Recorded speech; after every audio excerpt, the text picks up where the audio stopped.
പണമില്ലാത്ത സംസ്ഥാന ഖജനാവിൽ നിന്ന് കാശെടുത്ത് വാടക വീട്ടിൽ കഴിയുകയാണ് മന്ത്രി സജി ചെറിയാൻ. 85,000 രൂപയാണ് മാസവാടക. തൈക്കാട് ഈശ്വരവിലാസം റെസിഡൻസ് അസോസിയേഷനിലാണ് സജി ചെറിയാന്റെ വാടക വീടുള്ളത്.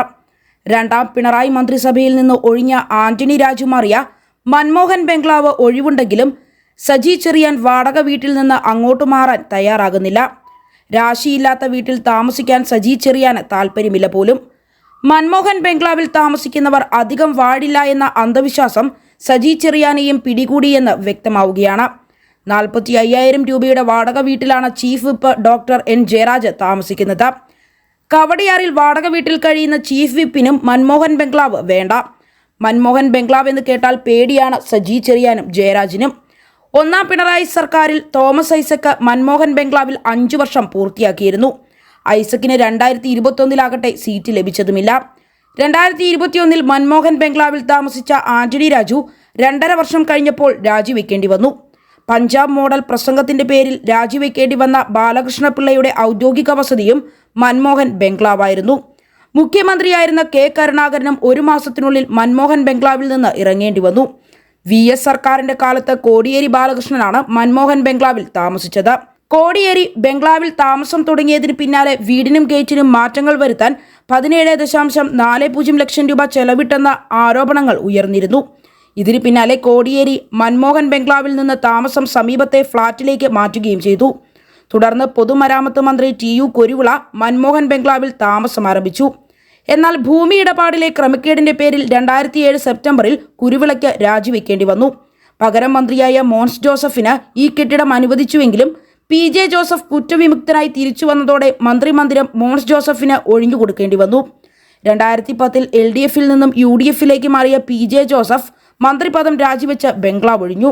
2011 മൻമോഹൻ ബംഗ്ലാവിൽ താമസിച്ചത് ആര്യാടൻ മുഹമ്മദാണ്. സോളാർ കേസിൽ നിരവധി ആരോപണങ്ങൾ നേരിട്ടുവെങ്കിലും ആര്യാടൻ കാലാവധി പൂർത്തിയാക്കിയെങ്കിലും ആര്യാടന്റെ രാഷ്ട്രീയ ജീവിതം അതോടെ അവസാനിച്ചു. 5 വർഷം പൂർത്തിയായ ആര്യാടനും ഐസക്കും അടുത്ത തവണ മത്സരിച്ചില്ല. ഐസക്കിന് സീറ്റ് പിണറായി വിജയൻ നിഷേധിക്കുകയും ചെയ്തു. ആന്റണി രാജു ഒഴിഞ്ഞതോടെ കാട് പിടിച്ചു കിടക്കുകയാണ് മൻമോഹൻ ബംഗ്ലാവ്. ധൈര്യമുള്ളവരെ തേടി കാത്തു കിടക്കുകയാണ് മൻമോഹൻ ബംഗ്ലാവ്. മന്ത്രി വാർഡില്ലെന്ന് പഴിയുള്ള മൻമോഹൻ ബംഗ്ലാവിൽ സജി ചെറിയാൻ എത്തുമെന്ന റിപ്പോർട്ടുകൾ പുറത്തു വന്നിരുന്നു.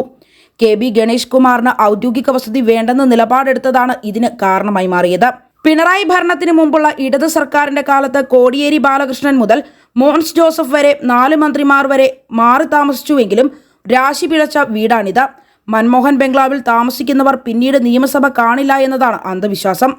VSന്റെ കാലത്ത് കോടിയേരി ബാലകൃഷ്ണൻ മുതൽ മോൻസ് ജോസഫ് വരെ മാറി താമസിച്ചിട്ടും രാശിയില്ലെന്ന് മുദ്രകുത്തപ്പെട്ട ബംഗ്ലാവാണിത്. ഈ ബംഗ്ലാവിൽ താമസിക്കുന്നവർ പിന്നീട് നിയമസഭ കാണില്ല എന്നതാണ് അന്ധവിശ്വാസം. ഇത് വകവയ്ക്കാതെയാണ് തോമസ് ഐസക് ഒന്നാം പിണറായി മന്ത്രിസഭയിൽ മൻമോഹൻ ബംഗ്ലാവിൽ താമസിക്കാൻ തയ്യാറായത്. മൻമോഹൻ ബംഗ്ലാവിൽ താമസിച്ച രാഷ്ട്രീയക്കാർ അടിക്കടി വിവാദങ്ങളിൽപ്പെട്ടതും പലർക്കും രാജിവെച്ച് പടിയിറങ്ങേണ്ടി വന്നതും ബംഗ്ലാവ് രാഷ്ട്രീയക്കാർക്ക് രാശിയില്ലാത്ത ഇടമാണെന്ന കഥ വ്യാപകമായി പ്രചരിക്കാൻ കാരണമായി.